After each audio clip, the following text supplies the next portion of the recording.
En el nombre del Padre, y del Hijo, y del Espíritu Santo. Amén. Dios te salve María, llena eres de gracia, el Señor es contigo. Bendita eres entre las mujeres, bendito el fruto de tu vientre, Jesús. Santa María, Madre de Dios, ruega por nosotros pecadores, ahora y en la hora de nuestra muerte. Amén. En el nombre del Padre, y del Hijo, y del Espíritu Santo. Amén. Vamos a acercarnos, después de haber comentado con cierto detenimiento sobre el misterio de la encarnación y sobre la relación entre María y José y sobre lo que nos dice la Escritura de la acción del Espíritu Santo en María, después de hacer ese examen, como lo hemos hecho en nuestras clases pasadas, pues vamos a irnos a un pasaje diferente, que es la visita de María a Isabel. Hay un vínculo temático entre la anunciación y lo que solemos llamar la visitación. Un vínculo temático. ¿Por qué? Porque al final del pasaje de la anunciación, el ángel Gabriel le dice a la Virgen María, le dice: ahí tienes a tu pariente Isabel, que en su vejez ha concebido. Ya está de 6 meses la que llamaban estéril. Y con estas palabras, María entiende una invitación, podríamos llamarla, que es una invitación claramente hacia el servicio. Y eso es lo que tenemos, lo que encontramos a partir del versículo 39 del capítulo 1 de San Lucas. Anastasa de Mariam entais gemera istautais, eporeuece eisten oreinen metastudes eis polin iuda. Entonces, Anastasa, eso es levantarse, de ahí viene la palabra anástasis, que es el modo usual en griego para referirse a la resurrección. Habiéndose levantándose, Mariam entais gemera istautais, en aquellos días, eporeuece, del verbo poreuomai, que significa ir. Entonces fue eisten oreinen metastudes. Entonces fue a la región montañosa. Este oreinen conecta con Orus, que es una montaña. ¿Usted se acuerda cuando por allá en años de colegio le decían a uno un mapa orográfico? Orográfico, es de las montañas. Entonces se fue a la región montañosa. Eis polin iuda, a una ciudad de Judea, Esa ciudad de Judea no se nombra aquí, cosa que es interesante porque la ciudad de María sí se nombró, que fue Nazaret. Los estudiosos dicen que corresponde a la población actual de Ain Karim, así se llama esa población. Kai eiselten eiston oikon Zachariu, kai espesato ten Elizabeth. Eiselten entró, eisten oikon Zachariu, en la casa de Zacarías, obviamente el esposo de Isabel. Kai espesato ten Elizabeth. Espesato, pues es saludar, y saludó a Isabel. Ese es el contexto, es el contexto del encuentro de estas dos mujeres. María, que lleva en su seno a Jesús, y Isabel, que tiene en su vientre a Juan Bautista, teniendo en cuenta que Juan Bautista pues ya llevaba 6 meses de gestación. Hay esa diferencia. Estos 6 meses aparecen al principio de la Anunciación, porque acuérdate que al principio del pasaje de la Anunciación nos dicen en el sexto mes, entonces hay 6 meses de diferencia. Es perfectamente lógico el hecho de que María quiera ir a casa de Isabel, porque Isabel era una mujer mayor, seguramente necesitada de mucha ayuda. Pues en general una mujer embarazada va a necesitar ayuda, pero tratándose de una mujer mayor mucho más. Entonces el contexto que tiene este pasaje es un contexto de servicio, y es algo que siempre llama la atención, porque en los títulos que ha recibido Cristo en la Anunciación son títulos grandiosos. Será llamado Hijo del Altísimo, heredará el trono de David su padre, su reino durará para siempre. Son títulos magníficos, grandiosos, y sin embargo, pues vemos aquí que la actitud de María es una actitud de servicio. Esto pues nos dice de la maduración de la obra de Dios en ella. No está esperando ser atendida, no está esperando ser servida, sino que pues va a servir. Callegueneto del verbo ginomai, y sucedió Jos ekusen ton aspasmon tes Marías Elizabeth, y sucedió así como oyó el saludo de María, Isabel, esquírtesen, tobrefos ente coilia autes. Este esquírtesen es un salto de gozo, es un salto de alegría. Lo cual pues es muy interesante porque, como lo hemos comentado varios, pues nos damos cuenta que la primera persona que reconoce al Mesías es un bebé no nacido. Para los que somos pro vida, que yo creo que somos muchos aquí, para los que somos pro vida esto significa mucho, porque todo el movimiento abortista siempre descalifica la calidad personal o la dignidad personal de la criatura que está en el vientre materno, presentando a esa criatura como si fuera una especie de apéndice, como si fuera una parte de la mujer. Pero aquí nos damos cuenta que no es Isabel, sino es Juan Bautista, el que vamos a llamar después Juan Bautista, el que da ese salto de alegría. Por curiosidad, usted puede ver aquí cuál es el verbo correspondiente. ¿A qué corresponde ese skirtesen? Es del verbo skirtao, que significa saltar. Entonces, la criatura salta ente coilia autes, en el vientre de ella. Y entonces, ¿qué sucede? Kai epleste neumatos hagiuge Elizabeth, y se llenó Isabel del Espíritu Santo. El Evangelio de Lucas es el Evangelio que más insiste en la acción del Espíritu Santo. Y en ese sentido, pues aquí encontramos esa acción del Espíritu en Isabel. Epleste neumatos hagiu, se llenó del Espíritu Santo Isabel, y ¿qué dijo? Kai anefronesen krauge megale. Cada una de estas expresiones indica el modo de la exclamación de Isabel. Anefonesen, del verbo foneo, pero tiene una partícula adicional, que es esta partícula aná. Aná, aquí aparece con épsilon porque está en aoristo. Entonces, foneo significa llamar, pero usualmente es llamar a gritos. En griego usted tiene el verbo kaleo, que es para llamar, y usted tiene el verbo foneo, pero el verbo foneo es un verbo más físico, es un verbo más robusto, y por eso ya equivale a un llamar a gritos, el verbo foneo. Pero aquí estamos ante anafoneo, mire, aquí lo puede ver en su versión original. Aquí tiene usted el verbo anafoneo, y fíjese que anafoneo ya significa gritar. Foneo ya es llamar en voz alta. Anafoneo es como llamar a gritos, anafoneo. Y ahora mire todos los calificativos que le pone Lucas. Anafoneo, krauge megale. Entonces, ¿qué es este krauge?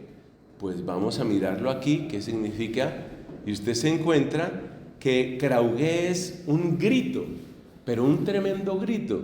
Entonces, fíjate todos los calificativos que tiene esa exclamación de Isabel. Es decir, casi que no se puede ser más superlativo. Foneo ya es llamar en voz alta, anafoneo es llamar a gritos. Entonces, ya gritó con un grito muy grande, porque es megale, todavía le añade un adjetivo, ¿cierto? Que es este megas, que es un grito muy fuerte. Entonces dio un grito, es una exclamación con toda la fuerza, es algo que sale de lo más profundo de Isabel. Kai eipen, y dijo, eulogemenes sy en gynaixin, kai eulogemenos hocarpostes coiliasum. Es lo que tenemos los católicos en el Ave María. Eulogemenes sy, bendita tú, eulogemenes sy, en gynaixin, en las mujeres, o entre las mujeres. Bendita tú entre las mujeres, kai eulogemenos hocarpostes coiliasum, y bendito el fruto de tu vientre. Por supuesto, hay que suponer que el embarazo de María no era visible en ese momento, de modo que se trata de una voz profética que llena completamente a Isabel y que proviene del Espíritu Santo. Uno se da cuenta que el Espíritu Santo es el protagonista de alguna manera del Evangelio de Lucas, tanto que se podría decir que el Evangelio de Lucas, si hubiera que ponerle un subtítulo, el subtítulo podría ser Los Hechos del Espíritu Santo en Jesús de Nazaret, y el libro que nosotros llamamos de los Hechos de los Apóstoles podría llamarse Los Hechos del Espíritu Santo en los Apóstoles. Entonces, el Espíritu Santo, que es el que hace posible la concepción de Cristo, no me gusta la expresión realiza la concepción, por lo que hemos explicado, de que el Espíritu Santo no reemplaza la parte masculina. Cuando se dice que el Espíritu Santo realiza la concepción, da la impresión de que reemplazara la parte masculina, lo cual en su momento ya hemos explicado que no es el caso. Sin embargo, autores como Santo Tomás, que tenían ese conocimiento biológico y científico tan incompleto, sí hablan del Espíritu Santo como una especie de reemplazo de la parte masculina. Pero es que acuérdese que en la mentalidad medieval la concepción era algo que dependía enteramente del varón. El varón era el que depositaba una semilla humana, por eso se habla de semen, depositaba una semilla humana en la tierra, y la mujer era simplemente la encargada de alimentar esa semilla. Esa semilla a veces es llamada homúnculo. El homúnculo es como que el varón en su semen tiene como hombrecillos, y entonces ahí venía el otro problema. Si el varón en su semen tiene hombrecillos, entonces ¿qué? Quiere decir que nosotros los varones tenemos una multitud pues allá en nuestros órganos reproductores. Entonces ahí viene la otra parte, que es la teoría medieval de la llamada animatio. La animatio. ¿Animatio qué es? Animatio es que esa semilla que deposita el varón en la mujer es como una especie de protohombre, un cuasi-hombre, y solo llegará a ser un ser humano cuando se dé la animatio. Y la animatio se supone que es el momento en el que Dios infunde el alma en ese ser, y ahí es donde empieza a existir. Por eso ustedes encontrarán que hay algunos que dicen que Santo Tomás aprueba el aborto, porque resulta que con esa teoría medieval, que por supuesto está totalmente superada y que no tiene nada que ver con nada, con esa teoría medieval, lo que había, el homúnculo antes de la animatio, no era un ser humano. Pero es que eso proviene de un conocimiento científico deficiente que ellos tenían. Entonces, esto para que usted lo tenga en cuenta, que hay una deficiencia en ese conocimiento científico, y por consiguiente, pues ahí está. Ahí surge una serie de problemas. Por ejemplo, el tema de la Inmaculada. Nosotros católicos afirmamos la Inmaculada Concepción. Eso era imposible de pensar para Santo Tomás, porque en la concepción simplemente se estaba depositando el homúnculo en la tierra de la mujer, todavía no había animatio. Entonces, por eso hay unos problemas cuando usted mira la relación de Santo Tomás con la Inmaculada, y ahí usted va a encontrarse con problemas, porque él tenía esa limitación, casi podríamos llamar esa tara de un conocimiento científico deficiente. Bueno, pero volvamos a nuestro pasaje. Entonces Isabel da la felicitación más fuerte de toda la Biblia. Gritó con un grito grande, más o menos eso es lo que dice ahí. Las traducciones suelen decir dijo con una gran voz. Realmente es gritó con un grito grande. Bendita tú entre las mujeres, bendito el fruto de tu vientre. Observemos que la felicitación eulogemenes syen gyneixin tiene un precedente en el libro de Judith. En el libro de Judith se le llama, a Judith precisamente, se le llama bienaventurada. A ella se le llama bienaventurada, se le llama bendita entre las mujeres, a Judith. Pero es porque Judith ha facilitado la liberación de un pueblo en una circunstancia y de una población. Estaban en la población de Betulia, es el contexto en el que sucede el relato de Judith. En cambio aquí es la felicitación de María, que tiene un paralelo con la felicitación de Judith, pero con la diferencia de que ahora no es un pueblo, sino que son todos los pueblos, y no es solo un evento, sino que es la liberación de todo pecado, que es lo que va a aparecer en el resto del texto. Asombrada por lo que está sucediendo, dice Isabel, «Kai pothen moi tuto». Pothen es la pregunta en griego para decir ¿de dónde? ¿De dónde? ¿Y de dónde a mí esto? Gina elce, que venga, del verbo erjomai, gina elce, gemeter tu curiumu proseme, que venga la madre de mi Señor a mí. Entonces, ella está dando ahí, Isabel está dando el motivo de la felicitación, que venga la madre de mi Señor. Eso es lo que caracteriza. Ahora, observemos que la palabra madre, este meter que aparece aquí, gemeter tu curiumu proseme, ese meter, pues hay que tomarlo con toda su fuerza. Repito, una de las tentaciones cuando se quiere minimizar la figura de María es verla simplemente como que la que proveyó la carne de Jesús, la que proveyó digamos así, la naturaleza humana de Cristo. Pero la palabra madre, pues la palabra madre está indicando muchas cosas, ¿no? No es simplemente el aspecto puramente biológico. Y Dugar, pues mira, José Géneto, Jefoné, tu aspasmusu, eista otamu, pues mira, le dice ella, y Dugar, José Géneto, en cuanto sucedió, Egéneto, de nuevo del verbo ginomai, en cuanto sucedió, ahí traducen en cuanto vino, en cuanto sucedió, Jefoné tu aspasmusu, el sonido de tu saludo, aspasmusu, eista otamu, otá son los oídos. Entonces usted se encuentra, por ejemplo, el otorrinolaringólogo, oto, oído, rino, nariz, laringólogo, la laringe. Entonces usted se encuentra la otitis. ¿Otitis qué es? Pues una inflamación en el oído. Entonces aquí tiene otá, eista otamu. Pues mira, en cuanto sucedió o en cuanto se dio el sonido, la voz de tu saludo en mis oídos, esquírtesen, repite el verbo esquirtao, esquírtesen en agaliasei tobrefos entecoiliamu. Entonces saltó en agaliasei. Agaliasei, esa palabra es poco frecuente y significa, lo traducen aquí como exultación. Saltó en agaliasei. Agaliasis es un gozo exuberante, una alegría muy grande. Es muy bonito cuando se mira la figura de Juan Bautista, descubrir que todas las alegrías de Juan están en Cristo. Desde antes de nacer, todas las alegrías de Juan están en Cristo.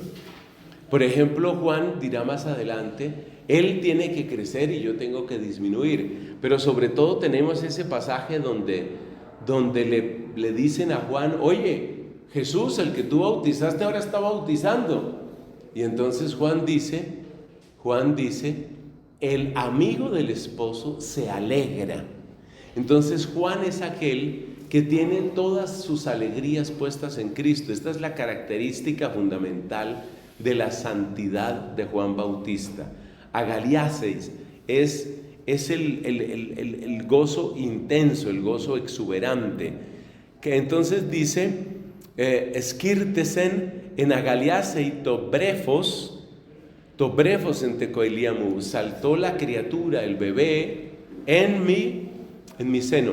Entre otras cosas, la palabra brefos, que ya hemos encontrado un par de veces en este pasaje, la palabra brefos se utiliza tanto para el bebé no nacido como para el bebé nacido. De nuevo, esto tiene que ver con el tema provida para los que somos provida. La palabra brefos quiere decir, es el bebé, pero es el bebé antes de nacer, lo que nosotros llamamos feto, y es el bebé después de nacer. Se utiliza la misma palabra, la palabra brefos. En tecoeliamu. Y sigue diciendo Isabel, caimacaría jepisteusasa, y feliz, otra de las características del Evangelio de Lucas, el énfasis en la alegría, en la felicidad. Caimacaría, Macarios quiere decir, o Macarios quiere decir el que es feliz. Macaría es feliz la mujer, feliz en femenino. Caimacaría jepisteusasa. Pisteuo quiere decir creer. Jepisteusasa es la que ha creído. Macaría jepisteusasa. Entonces, de las palabras de Isabel nos damos cuenta en dónde está la grandeza y la alegría de María. Ella es la madre del Señor y ella es la que ha creído, Es interesante ver que en otro pasaje de la Biblia, Jesucristo de alguna manera relaciona el ser mamá con el creer. Acuérdese cuando se acercan, dice el pasaje, vino María y los hermanos de Jesús. Ya pues sabemos en qué contexto se dice esto de los hermanos. María y los hermanos de Jesús vienen a buscarlo y pregunta a Jesús, ¿quién es mi madre y quiénes son mis hermanos? Y responde, mi madre y mis hermanos son los que escuchan la palabra de Dios y la practican. Entonces fíjate cómo relaciona la maternidad con la escucha, que obviamente es escucha creyente, y con el poner en práctica la palabra. Digo que eso tiene una conexión con este pasaje porque aquí las felicitaciones que recibe María son las felicitaciones por ser madre y por ser creyente, van como relacionadas. Joti esta y teleiosis toisle la lemeno y sauté para curiu. ¿Por qué? Estamos en esta parte de las palabras de Isabel. Joti, porque esta y del verbo eimi, es decir, será, habrá, teleiosis, porque habrá cumplimiento, toisle la lemeno y sauté, para las cosas que le fueron dichas para curiu, de parte del Señor. Porque habrá cumplimiento. Esa es la felicitación. Feliz la que ha creído, porque habrá cumplimiento para las cosas que le fueron dichas de parte del Señor. Y es ahí donde María, entonces, realiza su alabanza. Kayeipen Mariam, megalunei hepsigemu ton curion. Megalunei es engrandece, proclama la grandeza. Dijo María, megalunei hepsigemu ton curion. Engrandece mi alma al Señor.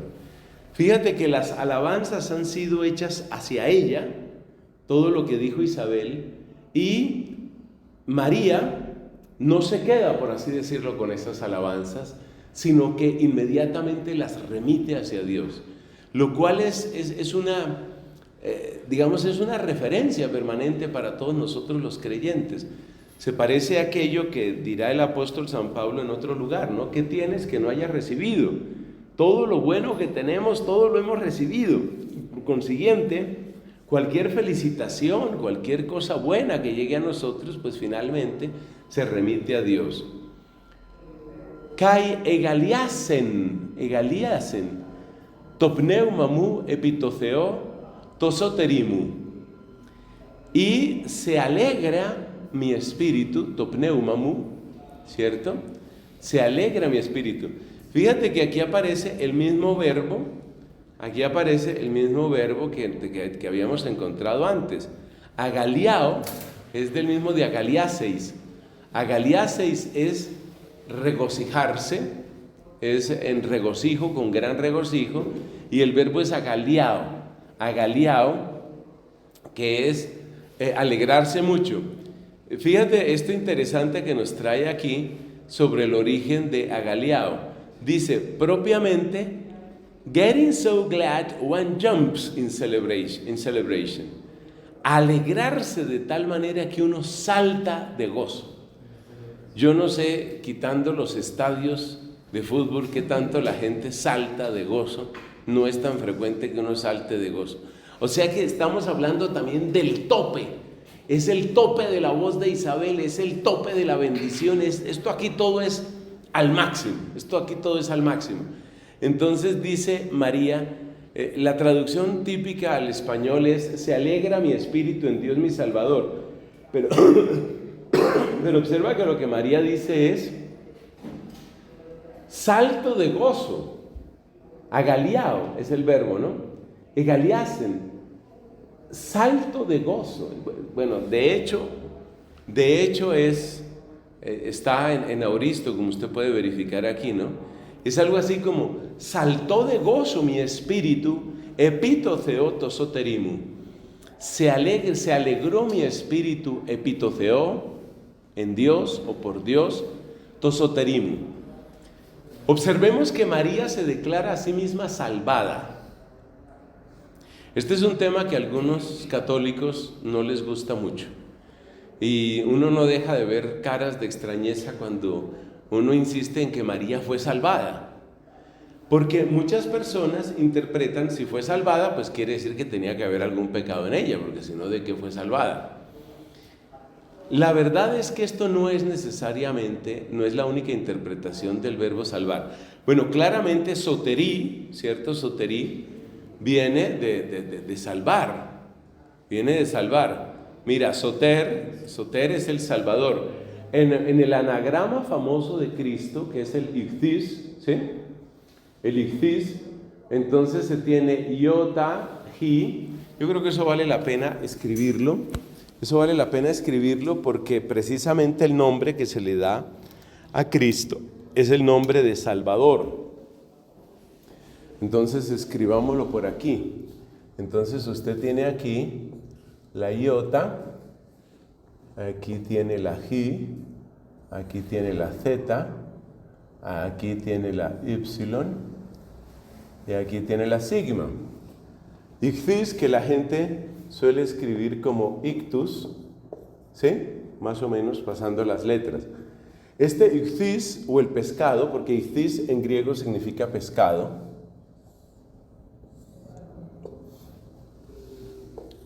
Ichthys es un símbolo que utilizaban los primeros cristianos y que algunas personas ahora están un poco menos, digamos, menos de moda, ¿no? Ichthys. Ichthys quiere decir Jesús, Christos, Theou, Huios, Soter.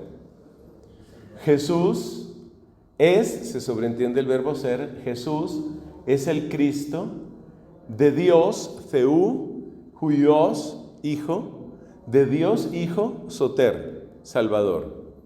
Jesús es el Cristo, el Hijo de Dios, el Salvador. O sea que esta sola palabra o ese pescadito dibujado es una profesión de fe. Lo que está diciendo es precisamente eso: Jesús es el Salvador, Jesús es el Cristo, es el Hijo de Dios, es el Salvador. Entonces, la palabra soter significa salvación.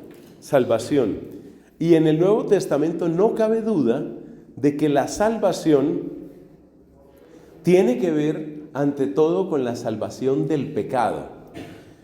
Pero no se nos olvide que la salvación puede ser una salvación posterior o puede ser una salvación anterior.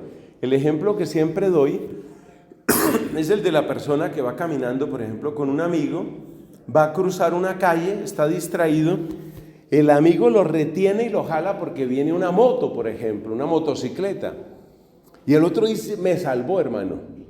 Me salvó no quiere decir que me atropelló y me salvó después de haberme atropellado y que me hubiera atropellado, sino me salvó me evitó que me atropellaran.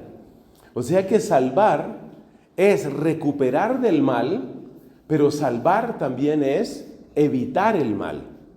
Entonces nosotros no debemos suponer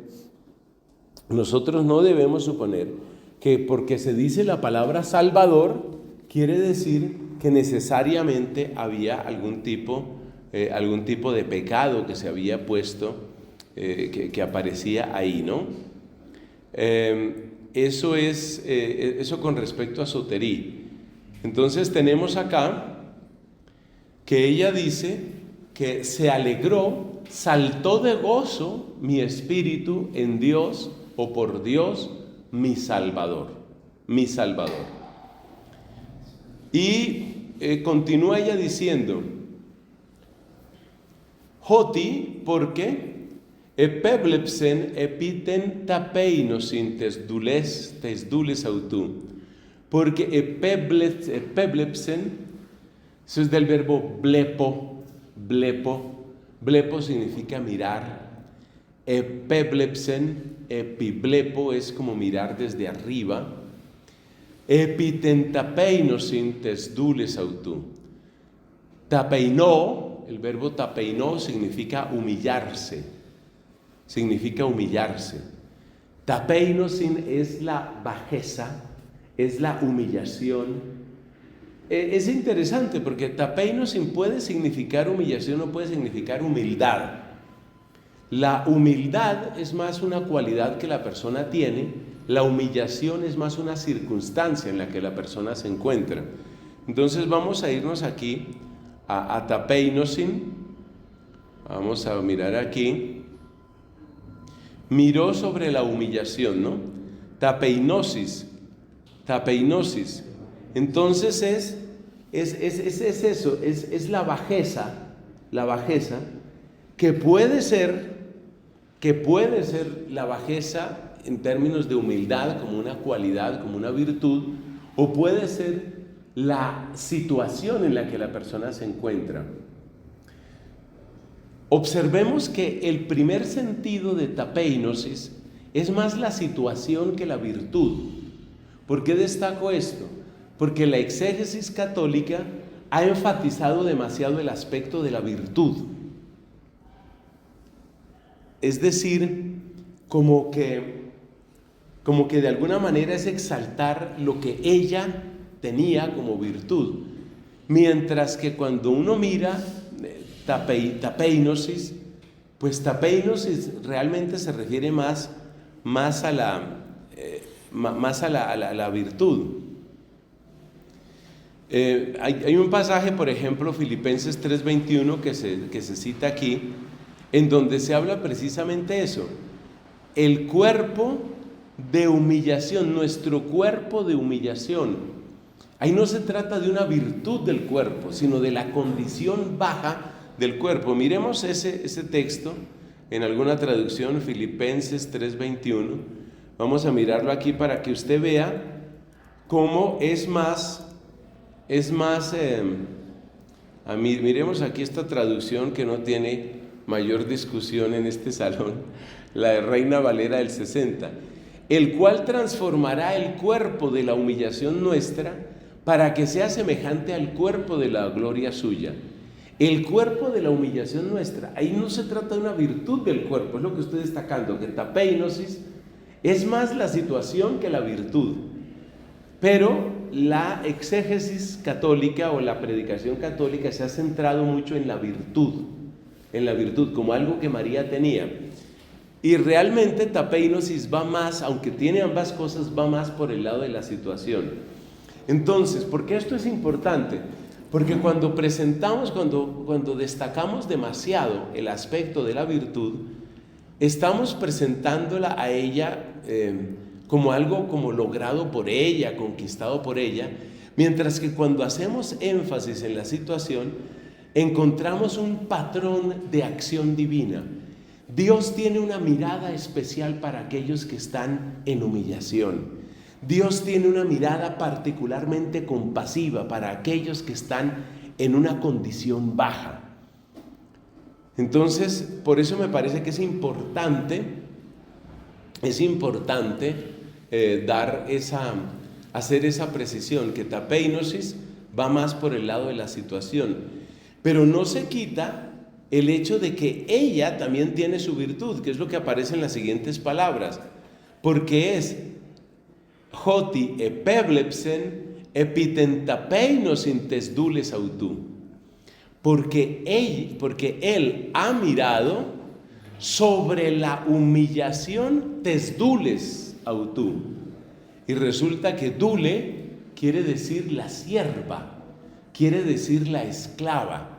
Y aquí ella, acuérdate que en la Anunciación también ella se había llamado, aquí está la esclava del Señor. Gedule tu curiu, aquí es tesdules autú, la sierva del Señor.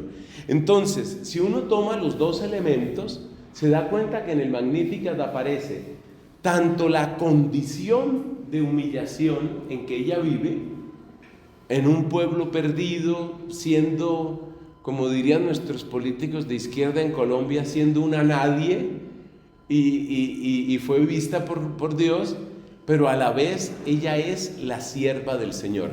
Y el hecho de que ella sea la sierva del Señor no es parte de la situación, es la elección de ella, es la manera como ella se mira a sí misma.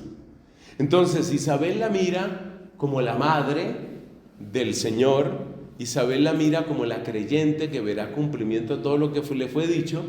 María se mira a sí misma ante todo como la sierva del Señor. Esa es la definición que ella tiene de sí misma.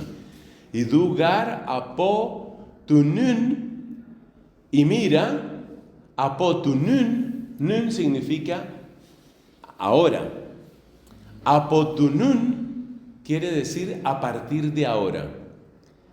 Macarios sin me pasai haigeneai.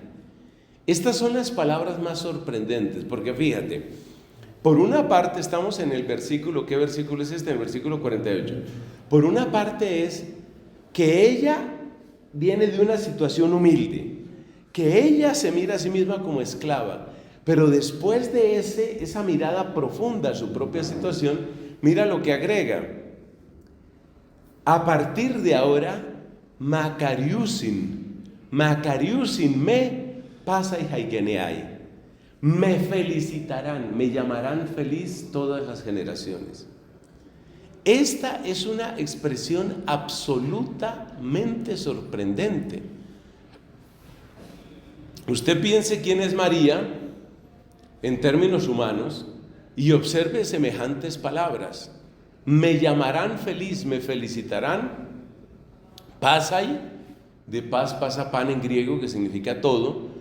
Pasai haigeneai, todas las generaciones. Que una persona pueda decir esto parece ser el colmo de la presunción. Ahora que tenemos por todas partes en las noticias el final del reinado, pues, y la muerte de Isabel II, una persona amada, querida, respetada, aclamada por muchísima gente. Las fotos del funeral, ustedes habrán visto algunas, son absolutamente impresionantes. Son cientos de miles de personas que se congregaron en las calles solo para ver pasar el féretro. Es una cosa impresionante. Pero ¿quién podría decir de aquí a 200 años la gente llamará feliz a Isabel II? Muy difícil. La corona británica ha tenido unas reinas pues supremamente, digamos, poderosas y muy amadas, ¿no? La reina Victoria, la Isabel I también. Pero ¿quién en este momento diría feliz la reina Victoria? ¿Quién felicitaría a la reina Victoria en estas circunstancias? Y es una de las mujeres más poderosas que existió en su tiempo, porque Porque a Isabel II pues le tocó la decadencia, ¿no? Prácticamente el reinado de Isabel II pues ella lo llevó con mucha dignidad, pero es el reinado en el que se perdió la India, es el reinado en el que Sudáfrica pues cambió completamente. O sea, lo que había sido el gran imperio británico se desmembró y no ha terminado de enfriarse, perdón la expresión, no ha terminado de enfriarse el cadáver de Isabel II, y ya están diciendo en Jamaica y están diciendo en Antigua y en Barbados, están diciendo, bueno, ya se acabó, ya el asunto de que el rey o la reina del Reino Unido es jefe de Estado de nosotros, ya eso se acabó. O sea, se está desmembrando. Lo que estoy destacando con esa sencilla comparación es lo audaz de las palabras de María. Llegar a decir, me felicitarán todas las generaciones. Es una frase absolutamente descomunal. Hay que notar que la primera generación de protestantes, o en particular Lutero, tenía un tremendo aprecio por este texto. Ustedes pueden conseguir en internet el comentario que hizo Martín Lutero al Magnificat. Y por supuesto, Martín Lutero estaba convencido de la virginidad de María, de la inmensa santidad de María. Él ponía en alarma, él ponía en advertencia a todos los cristianos, no vayan a idolatrar a María, pues no idolatrar a nadie. Pero la admiración, el cariño, la precisión bíblica de Lutero con respecto a este cántico en particular es algo que vale la pena conocer. Entonces aquí tenemos la frase más audaz del Magnificat: apotunun makariusinme pasa y haigeneai. A partir de ahora me llamarán feliz todas las generaciones. Es decir, es una felicidad que no se extingue. Hoti epoyesen moi megala jodunatos, kaihagion to onomautu. Porque epoyesen, del verbo poyo, que significa hacer, porque ha hecho grandes cosas, jodunatos, pero dice grandes cosas moi, grandes cosas para mí. Moi está en dativo. Hoti epoyesen moi megala jodunatos. Dunatos es el poderoso, una de las maneras de referirse a Dios, el poderoso, porque el poderoso ha hecho cosas grandes por mí. Por supuesto, si son cosas tan grandes que todas las generaciones van a felicitar o vamos a felicitar a María, pues de nuevo, no cabe aquí una mariología minimalista, esa mariología de que no, pues es simplemente una mujer. No es simplemente una mujer, está diciendo, la Escritura está diciendo, son cosas grandes, megala. Y la meditación de esas megala, de esas cosas grandes, es lo que hacemos en un curso como estos. Kaihagion to onomautu. Y santo es su nombre. Santo es su nombre. ¿Por qué este santo es su nombre? Aparece ahí. La proclamación de la santidad de Dios es una fórmula usual de juramento. De manera que donde dice ella, Kaihagion to onomautu, realmente está haciendo un juramento. Es decir, está afirmando con el máximo carácter de verdad que algo es así. Afirmar la santidad de Dios es ponerlo por testigo de lo que tú estás diciendo. Entonces, ¿cómo se entiende que ella diga, epoyesen moi megala jodunatos kaihagion to onomautu? Ese kaihagion to onomautu es como una fórmula de juramento, es como decir santo es su nombre. Usted nota una costumbre semejante en los musulmanes. El musulmán, cuando quiere reforzar algo, siempre menciona a Dios, pues con el nombre de Alá, por supuesto, siempre menciona a Dios. Entonces dice Alá, bendito sea su nombre, o cosas así parecidas. Es la misma estructura que encontramos aquí. Entonces, realmente hay una fórmula de juramento ahí. Kaito eleos autu eisgeneas kaigeneas tois fogumenois auton, y su misericordia. Entonces aparecen las dos características de Dios, las dos características principales de Dios en los versículos 49 y 50. Una característica, Él es el Dunatos, o sea, el poderoso. Pero por otra parte, Él es el misericordioso, porque se nos habla de toeleos autú, toeleos autú. La misericordia suya, la misericordia de Él, eisgeneas, caigeneas, tois fogumenois autón, para aquellos que le temen. Usted puede reconocer en fogumenois, que es un participio, puede reconocer la palabra para la fobia, ¿no? Viene de la fobia, es decir, fobia es el temor, el asco o el rechazo visceral que se tiene contra algo. Entonces, por ejemplo, la persona que tiene una fobia a las arañas es que tiene una mezcla de miedo, de asco, ¿no? El verbo es fobeo, que significa huir, sentirse asustado, sentirse aterrado, ¿no? Sentirse aterrado. Entonces, ¿se refiere ahí a qué? Pues se refiere al temor de Dios, se refiere a aquellos que le temen. Obsérvese que María ha dicho antes, me felicitarán todas las generaciones, y aquí dice la misericordia de Dios llega a todas las generaciones. Es inevitable unir los dos versículos y darnos cuenta que todas las generaciones, por ejemplo la nuestra, todas las generaciones hemos recibido misericordia, una misericordia que empieza en el sí de María. Esto es algo que no se puede negar, porque María no fue madre de una manera obligada, de una manera impuesta. María fue madre a partir del sí, donde ella dice, genoi tomoi katato remasu. Esas son las palabras en griego con las que ella acepta la palabra del ángel. Genoi tomoi es del verbo ginomai, que se haga en mí, que se haga para mí. Genoi tomoi, que es lo que en latín traducen por fiat mihi secundum verbum tuum. Entonces, genoi tomoi katato remasu quiere decir que se haga en mí según tu palabra. Ese es el sí de María. Y el sí de María abre la puerta para que la misericordia de Dios llegue de generación en generación. Así como el reino de Cristo no tiene fin, así la misericordia de Dios pasa de generación en generación a partir de ese sí de María. Epoies en kratos, en bragioni autú. Ha mostrado, dice ahí, ha mostrado.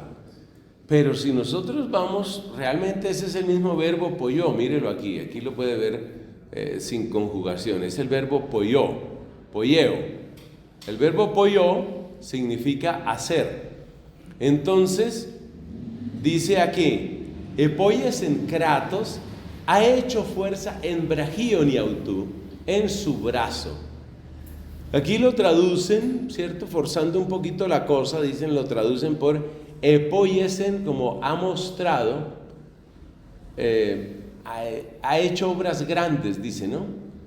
Entonces, epoiesen kratos en bragioni autú. Literalmente es, ha hecho kratos. Kratos es el poder, acuérdese, la democracia, kratos es poder, el pantocrátor es el que todo lo puede. La aristocracia es el gobierno de los que son considerados mejores dentro de la sociedad, aristos. Epoiesen kratos, ha hecho fuerza en bragioni autú.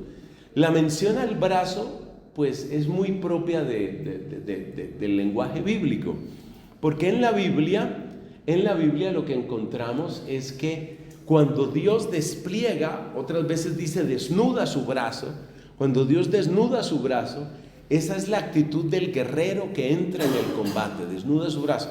Como aquella gente vivía con túnicas, así como parecidas a las túnicas que tenemos los dominicos, como aquella gente vivía con su túnica, pues a la hora del combate no se puede andar con muchas túnicas porque usted se enreda. Entonces es necesario arremangarse, diríamos, y es necesario ceñirse los lomos para estar ágil y poder pelear. Entonces la alusión al brazo es la alusión al combate. Diescorpisen, hyperefanus dianoia cardias autón. Diescorpisen es el verbo que significa dispersar. o que significa echar a perder, o que significa vencer. Diascorpizo es el verbo. Diescorpisen es ha derrotado, ha echado a perder. Hyperefanus, dianoia cardias autón. Hyperefanus son los orgullosos, dianoia en el pensamiento de su corazón. Dispersa a los soberbios de corazón y enaltece a los humildes, dice la traducción. Caceilen dynastas apothronon, ¿cierto? Ha derribado dynastas a los poderosos, a los que regían de sus tronos. Kai hypsosen tapeinus, del mismo verbo tapeinó, que es humillar. Entonces aquí son los humildes. Ahí te das cuenta que tapeinosis o tapeinosis significa tanto la situación como la virtud. Y ha exaltado o ha levantado a los humildes. Hay que destacar en este lenguaje de María que ella no se queda hablando de sí misma, sino que ella describe el actuar de Dios. Este me parece que es un rasgo muy interesante. Es decir, esta es una jovencita, claramente es una jovencita. Esta es una jovencita atenta a lo que sucede en el mundo, atenta a lo que sucede en la sociedad. Ella no se concentra solo en sí misma, en cómo se siente, en qué teme o en qué le alegra, sino que ella mira el conjunto, mira el obrar de Dios en la historia, mira el obrar de Dios en la sociedad. De manera que María se nos está presentando aquí, nos es presentada aquí como una especie de modelo de lo que podríamos llamar un cristiano consciente. Peinontas en eples en agazón, ha llenado de cosas buenas a los que tenían hambre, peinontas. Kai plutuntas exapesteilen kenus. Kenus es el mismo de kenosis, de vaciarse. Entonces, plutuntas viene de la raíz de riqueza. Plutos es el rico. Entonces, y a los ricos, exapesteilen los ha despedido. Exapesteilen kenus. Apostelo es el verbo enviar. ¿Cómo será? Apostelo, exapostelo. Vamos a ver de qué verbo es esto. Debería ser exapostelo, una cosa así parecida. Sí, exacto, exapostelo. Exapostelo. Apostelo es enviar, de viene la palabra apóstol. Exapostelo es despedir, es echar. Exapostelo. Entonces, exapesteilen kenus, los despide vacíos. Esta es María describiendo el actuar de Dios. Ha auxiliado a Israel, su siervo o su niño. Pais es niño, siervo, ¿cierto? Nestenai eleus, esa es la misericordia, acordándose de su misericordia.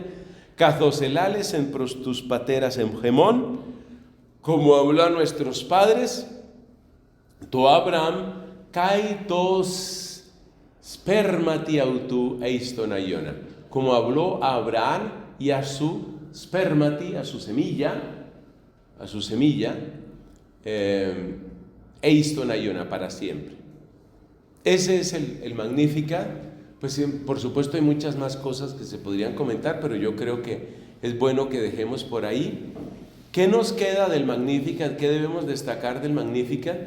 Pues destacamos la calidad de la felicitación de Isabel, lo que implica esta felicitación de Isabel. Nos impacta lo que significa. Nos damos cuenta, hemos enfatizado también el término de la tapeinosis, esa humillación o humildad de María. Hemos destacado también que la felicitarán o la felicitaremos todas las generaciones. Bueno, vámonos al último pasaje en estos estudios bíblicos exegéticos que hacemos, cerrando esta parte de nuestro curso de Mariología. Caitegemera te grite trite. Este es el comienzo del capítulo 2 de San Juan. El capítulo 1 de San Juan nos ha presentado el prólogo, donde se habla de que la palabra se hizo carne y acampó entre nosotros, y se nos cuenta el llamado de los primeros discípulos hasta llegar a Natanael. Eso nos trajo el capítulo 1 de San Juan. Ahora vamos con el capítulo 2. Caitehemera tetrite, gamos egéneto en canates Galilayas. Y Tehemera tetrite, al tercer día, Tehemera tetrite, gamos egéneto, gamos es matrimonio, boda. En griego no hay una palabra separada para la boda, la celebración de la boda, y para el matrimonio como hecho permanente. Nosotros tenemos dos palabras, ¿no? Tenemos la palabra boda para la celebración misma, el comienzo de la vida matrimonial, y luego la palabra matrimonio, pues para toda la vida que sigue para esa pareja. En griego no se utiliza la misma palabra gamos. Por supuesto, esta es la palabra que usted tiene en monógamo o monogamia, es la persona que está casada con una sola vez o con una sola persona. La poligamia es estar casado con varias personas. Gamos está relacionado con la mujer. Está relacionado con la mujer porque es interesante ver que hay otra palabra. Cuando usted dice poligamia, literalmente significaría varios matrimonios, pero significa matrimonio con varias mujeres. Porque si se habla de una mujer que tiene relación con varios hombres, eso se llama poliandría. Acuérdate de aner andros, que significa varón, la poliandría. Entonces gamos está relacionado con la mujer y la palabra matrimonio está relacionado con la mujer. Esto es interesante, es un pequeño dato, es accidental aquí, pero es un pequeño dato que es interesante. La legislación matrimonial quiere proteger a la mater, quiere proteger a la matri, quiere proteger a la mujer. El matrimonio, la legislación matrimonial quiere fundamentalmente proteger a la mujer. Pero volvamos a nuestro tema. Caitehemera tetrite, y al tercer día, gemera es el día, trite es el tercer. Caitehemera tetrite, gamos egéneto en canates Galilayas. Kai en gemeter tu Jesús ekei. En del verbo eimi, y estaba gemeter tu Jesús ekei. Ekei significa allá, es un adverbio de lugar. Kai en gemeter tu Jesús ekei. Estaba la madre de Jesús allí. Es interesante que estaba también Jesús, pero se menciona en primer lugar a la madre. Usted no se encontrará un paralelo a esto que estamos mencionando aquí. Aquí se menciona primero a la madre que al hijo. Es una cosa interesante. Siendo Jesús el personaje principal en todas partes, pues se cita pues primero a Jesús. Pero aquí aparece primero la madre de Jesús. Eclece de Caijoi Jesús, Caijoimace tayautu eiston gamon. Eclece del verbo caleo, había sido llamado, o sea que significa invitado, había sido invitado también Kai, Hoi Jesús, Caijoimace tayautu eiston gamon. Observemos, esto es interesante, que aparece por una parte María y por otra parte aparece Jesús con sus discípulos. Ese es un dato que es interesante.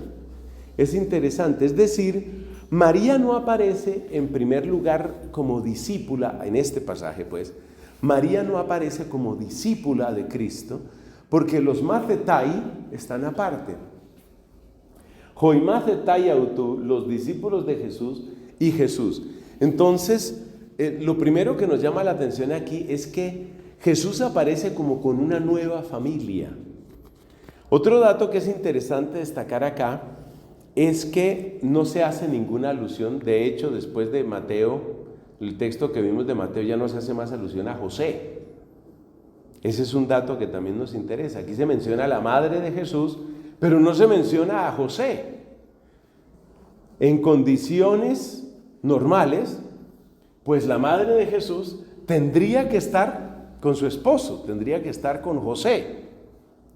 Entonces, ese es un dato que nos parece interesante porque nos está indicando cuál era la condición de la madre de Jesús ahí. Y es un dato que luego nos va a interesar porque aquí están como dos grupos, los discípulos y María. ¿Cómo está? ¿Dónde está María?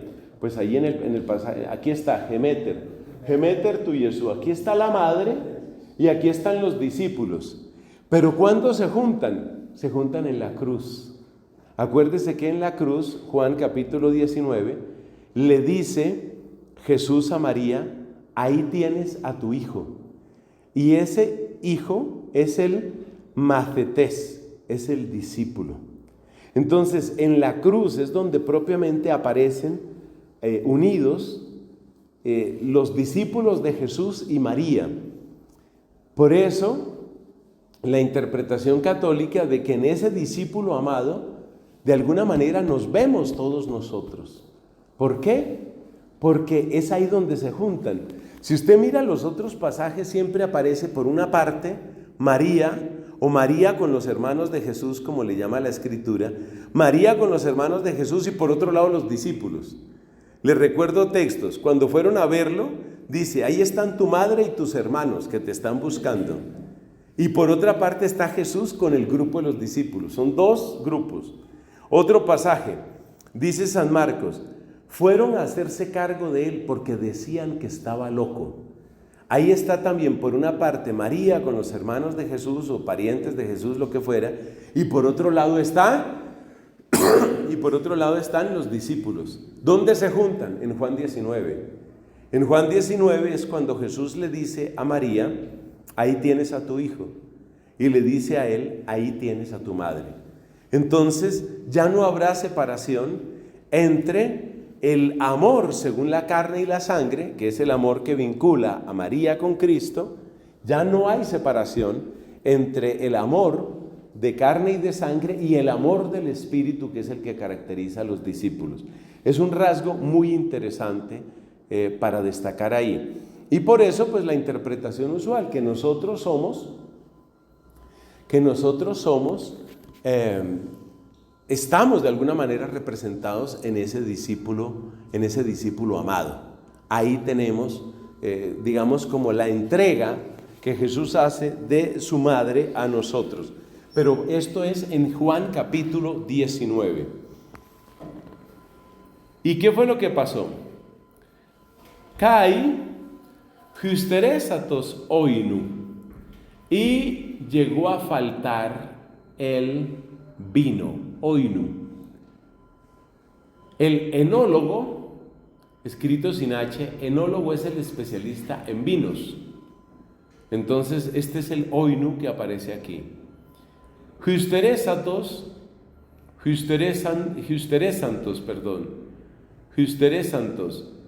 Esto viene, ¿de dónde viene ese verbo? Pues viene de aquí, de hystereo, que es quedarse corto, no alcanzar, llegar tarde. Hystereo. ¿De dónde viene hystereo? Pues viene de hysteros, que significa lo último, hysteros. Entonces, hysteresantos, habiendo faltado el vino, legei gemeter tu Jesús prosautón. Dice la madre de Jesús a él. Observemos, la iniciativa es de María. Legei gemeter tu Jesús prosautón. Dice la madre de Jesús: oinon ukehusin.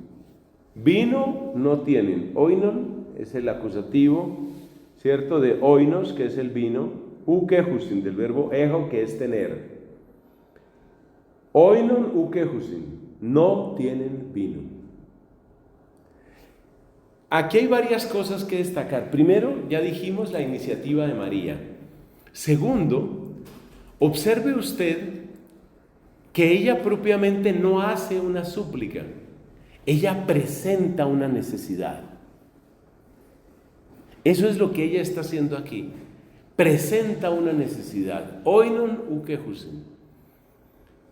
¿Por qué el vino era tan importante? Bueno, dice la Escritura, dice un salmo, el vino alegra el corazón del hombre. Entonces, los padres de la iglesia han visto en este oinon ukehusin, en este vinum non habent, que diría en latín, han visto la deficiencia de alegría. la deficiencia de alegría. Y es la alegría que contagia, es la alegría que une. La gente que toma sus tragos, no es una invitación a emborracharse, pero sí es una invitación a alegrarse con otros. La gente que toma sus tragos con otros, se alegra con otros. Entonces la interpretación alegórica de los padres a menudo va en ese sentido. Falta la alegría, falta la alegría. Falta esa alegría conjunta, han perdido la alegría. Ella simplemente le plantea el tema a su hijo. Lege y gemeter tu Jesús prosautón, hoy no nuquejusin, no tienen vino. La respuesta de Cristo es muy brusca. Cailege y autejo Jesús, y le dice a ella Jesús, ti emoi caisoi gunai. Gune quiere decir mujer, gunai es el vocativo. No la llama mamá, no la llama María, la llama mujer. Y observe que esa expresión, ese gunai, vuelve a aparecer en el capítulo 19. Vamos a ver si lo encontramos aquí rápidamente. Duplicamos esta pestaña y nos vamos aquí para el capítulo 19. Encontramos acá la crucifixión, ¿cierto? Y encontramos, vamos a avanzar otro poco, el letrero que pone Pilato. Muy bien. Los soldados tomaron las vestiduras de Cristo. Bueno, en el versículo 25, Juan 19, 25. Eistekeisan de paratostauroto Jesús gemeter autú. Eistekeisan, estando de pie, paratostauroto Jesús gemeter autú, junto a la cruz de Jesús, su madre, caigea del fe tesmetrosautú, María getu clopá, Cai María de Magdalené. Y Jesús idón, verso 30, idón, viendo, del verbo jorao, y Jesús idón, ton metera, cai ton maceten, parestota, jon egapa, viendo a su madre, y de pie al discípulo amado, jon egapa, lege y temetrí, dice a la madre, Gunai. Aquí la tienes, ¿sí ves? Juan 19:30, Gunai. Es la misma expresión que tenemos en Juan 2, Gunai. Bueno, eso trae obviamente preguntas. ¿Por qué no le dice madre? ¿Por qué no le dice mamá? ¿Por qué no le dice María? ¿Por qué utiliza la expresión Gunai? Entonces, pues los padres de la iglesia, que son una referencia para nosotros en la interpretación de la Escritura, ven en este Gunai, ven una alusión a la nueva creación, a la nueva realidad. Es decir, Jesús es el hombre nuevo y María es la mujer nueva. Es la mujer nueva. Del amor de carne y de sangre de Adán y Eva proviene toda la humanidad. Acuérdese que Eva recibe el nombre de Isha en hebreo, Isha. Isha quiere decir la varona, porque ha sido formada del varón. Ish es hombre, Isha es mujer. Mujer en el sentido de la varona, la que ha sido formada del varón. Entonces, de Adán y Eva, por amor de carne y de sangre, viene la humanidad. De Jesús y María, no por amor de sangre, sino por el amor nuevo, ese amor de espíritu, proviene la nueva humanidad. Es un texto muy fuerte. Si usted se sustrae a la interpretación de los padres de la iglesia, si usted dice no me quedo con esa interpretación, usted tiene serios problemas para explicar por qué aparece aquí Gunay. Bueno, Gunay, debo acentuar bien, Gunay, es decir, mujer. ¿Por qué la llama mujer? Esta es una característica del Evangelio de San Juan. Gunay, a María la llama mujer. Ella es la mujer nueva. Ella es la mujer en la que se realiza plenamente el ser mujer, cosa que detestan absolutamente las feministas y los feministas, que también los hay, porque dicen que la figura de María es una figura sumisa, es una figura que favorece el heteropatriarcado, etcétera, etcétera. Pero fíjate que en lo que hemos estudiado, que mucho más se podría estudiar, en lo que hemos estudiado, María no aparece como ninguna tonta. Decíamos en el Magnificat, es una mujer que está al tanto de su sociedad, está al tanto de lo que Dios hace en el mundo, sabe de las injusticias, de lo que hacen los poderosos, de lo que hacen los ricos. María está despierta a lo que está sucediendo. Entonces, les dejo un poco como tarea a los que quieran hacer voluntariamente eso. Trata de averiguar qué interpretación le dan a esto de Gunay. ¿Por qué le da ese nombre genérico de mujer? La expresión que utiliza Cristo literalmente es ¿qué para ti y para mí? Que es algo así como ¿a nosotros qué? O algo así como esto no es de nosotros. Tal vez la traducción más caritativa que uno puede hacer es esto no es de nosotros, esto no es de nosotros. Es decir, este problema no es de nosotros. Son ellos los que organizaron, son ellos los que tienen su idea. Pero de todas maneras es una respuesta brusca. Y entonces aparecen las últimas palabras de María en la Escritura. Sigue diciendo Cristo, ¿no? Upo, es decir, todavía no. Hekei, todavía no ha llegado. Jehoramu, todavía no ha llegado mi hora. Legei gemeter aututos tois diaconois, dice su madre a los servidores. Diaconois, esos son los diáconos, los servidores. Joti anlegehumin poyésate. Esas son las palabras de despedida de María en la Escritura. Cualquier cosa que diga a vosotros, humin poyésate, hacedlo. Que se suele traducir más fácil en español, haced lo que Él os diga. Joti anlege humin poyésate. Y entonces viene el milagro respectivo.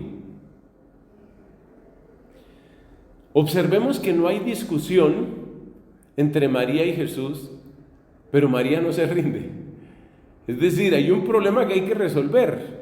Y el problema es que no tienen vino, hay que hacer algo. No tienen vino, hay que hacer algo. Entonces ella no se rinde y simplemente deja las cosas así. Lo que Él diga, hacedlo.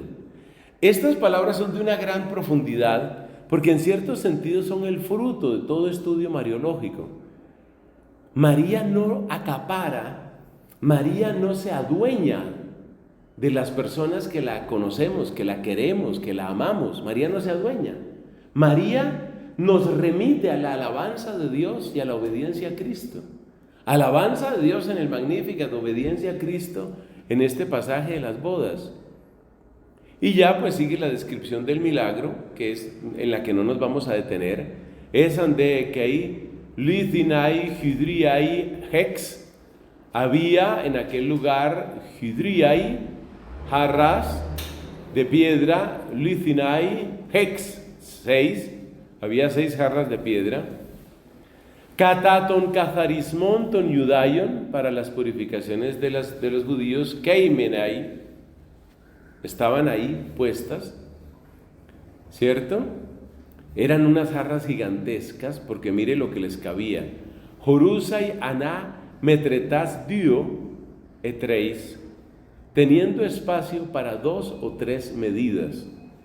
Una medida era bastante. Entonces, si usted mira, hay distintas traducciones que hablan de cuánto era eso. Miremos aquí, por ejemplo, en la Biblia latinoamericana, ¿qué nos dice cuando nos vamos a Juan 2? Nos vamos a Juan 2. Pero aquí tenemos una traducción al español, la Nueva Versión Internacional. Mire lo que dice. Dice aquí: en cada una cabían unos 100 litros y había 6. O sea, usted calcule que una botella de vino actual no tiene 1 litro, sino tradicionalmente tiene 3/4 de litro. Esa es la botella tradicional de vino. Y aquí dice 100 litros. Entonces, ¿cuántas botellas de vino en condiciones actuales sería eso? Pues usted puede hacer cuenta. Si una botella tiene 3/4, pues quiere decir que 4 botellas son 3 litros. O sea que esto es más o menos, cada tinaja de esas equivalía como a 120, 130 botellas de vino. Pero estamos hablando de 6 tinajas. Entonces multiplique, estamos hablando de unos 750 botellas de vino. Ese es el milagro que hace Cristo ahí en la conversión del agua en vino. O sea, Cristo ahí produjo como entre 750 y 800 litros de vino, botellas, perdón, de vino. O sea, esa es una cantidad absolutamente descomunal, absolutamente descomunal. Es impensable. O sea, ¿cuántos invitados tenía que haber ahí para que esa cantidad de vino, teniendo en cuenta que ya la gente había bebido algo? O sea, que ya había otro poco de vino antes. Todo esto nos habla de la superabundancia de Cristo. Cristo trae un vino superabundante y además de la mejor calidad, porque acuérdate cómo termina el pasaje, ¿no? En el pasaje dice: todos ofrecen primero el vino bueno, y cuando ya están bebidos, entonces ya empiezan a pasar cualquier cosa, que puede ser chirrinche, dice allá el compañero, que puede ser cualquier vino. No, aquí es al contrario. O sea que el milagro no está centrado en María, el milagro está centrado en Cristo. Pero es impresionante ver cómo el milagro nos describe en cantidad y en calidad la obra de Cristo que llena, que rebasa toda expectativa. ¿Qué es lo que ha hecho María? María lo que ha hecho es presentar la necesidad ante Cristo. Eso es lo que ha hecho ella. Y no rendirse. Y finalmente, aunque Cristo había dicho: este no es asunto nuestro, pues ella que sí actuó. Es algo que, repito, llama la atención, ¿no? Son muy pocas las ocasiones en la Biblia en que uno ve a Cristo cambiando de actitud, cambiando lo que tiene resuelto. Es algo que es un poco extraño. Yo solo me acuerdo de otros 2 pasajes donde Cristo cambia lo que parecía ser su actitud. Un pasaje es con aquella mujer, la que conocemos como la Sirofenicia. Esta mujer le está pidiendo a Cristo que libere a su hija, porque su hija está endemoniada, y le está pidiendo que expulse ese demonio, y Jesucristo como que es indiferente con ella. Los discípulos le insisten: atiéndela. Los discípulos no hacen un derroche de caridad. ¿Por qué le dicen atiéndela? Si usted mira el texto, porque es que viene gritando detrás de nosotros. O sea, ya nos cansa, la gritadera ya nos cansó. No es por un gran acto de caridad. Pero es interesante comparar ese texto con este, porque los discípulos le dicen a Cristo: atiéndela, y Cristo no la atiende. Cristo no la atiende primero, sino que sigue derecho. Luego los discípulos le dicen: atiéndela, y Cristo no la atiende. Aquí, en cambio, en el caso de María, se da un cambio en Cristo. Ese es un dato interesante. ¿Por qué termina Cristo cambiando su actitud?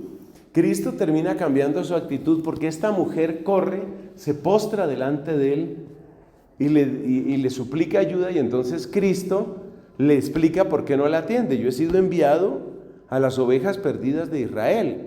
Yo estoy para demostrar ante todo la fidelidad de Dios.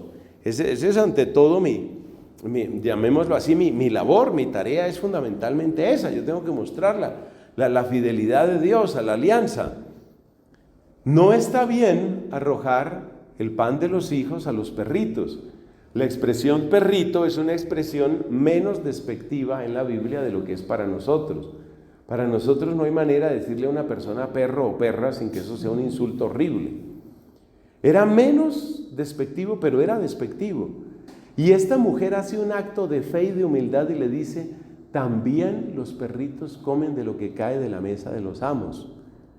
Y a partir de ese acto supremo de humildad y de fe de esa mujer, Cristo cambia. Pero es de notar que Él no cambió por los discípulos. El otro pasaje donde parece que Cristo cambia es un poco más misterioso, donde no se sabía si Cristo iba a ir a la fiesta, a la Pascua aquella, y entonces dice que Cristo finalmente fue, pero como escondidamente, como ocultamente. Ahí se da un cambio en la actitud de Cristo, un pequeño cambio en la actitud de Cristo, pero dice que fue como escondidamente, como ocultamente. Entonces, ¿qué quiere decir esto? Esto quiere decir que no son frecuentes los cambios de Cristo, y a partir de ahí los cristianos han visto que hay un poder particular de intercesión de María, porque es que no tenemos un pasaje semejante. No hay una persona que le haga cambiar a Cristo. Cristo va para donde va y Él hace lo que hace. Solo tenemos esos otros dos pasajes que ya les mencioné, que uno de ellos precisamente nos muestra que los discípulos no pudieron cambiar lo que Cristo estaba pensando. Entonces yo creo que es una cosa interesante de destacar aquí, porque eso nos habla del poder de intercesión, el poder de intercesión de María. No es que María insista en el sentido de repetir su súplica, sino ella lo que hace es presentar la necesidad. Luego viene otro punto, que si después de muertos, entonces pueden las personas interceder. Ese es un punto de discusión. Pues resulta que nosotros nos damos cuenta que el morir es acceder plenamente a la casa de Dios, acceder plenamente a la unión con Dios. Entonces parece muy extraño que una persona que, inspirada por Dios, realiza oración de intercesión en esta tierra, muere, está más cerca de Dios y ya no puede hacer ese acto de caridad. Eso parece muy extraño. Ese es un hecho muy extraño. Entonces, por esa razón y por otros textos como ese del Apocalipsis que habla de las oraciones de los santos, que claramente eran difuntos, las oraciones que ascienden hacia el trono de Dios, pues es evidente que la oración no desaparece después de la muerte, oración en cuanto a unión con Dios. Entonces de ahí viene la enseñanza católica sobre la intercesión de María. Ella evidentemente ve las necesidades, conoce esas necesidades y presenta esas necesidades. Se puede exagerar, se puede cometer una exageración si se pretende presentarla a ella como que por su propio poder pudiera hacer las cosas. Eso ya es un error. Pero evidentemente lo que aparece aquí es la fuerza de la intercesión. Y con esto pues terminamos nuestra reflexión bíblica. Hay otros pasajes, hay pasajes alegóricos, está el pasaje de Apocalipsis capítulo 12, está el pasaje de Gálatas 4, donde Pablo hace alusión a María, donde dice, nació de una mujer, nació bajo la ley, pero creo que para efectos de nuestro curso tenemos un panorama suficientemente amplio hasta aquí. Gloria al Padre, al Hijo y al Espíritu Santo. Como era en el principio, ahora y siempre,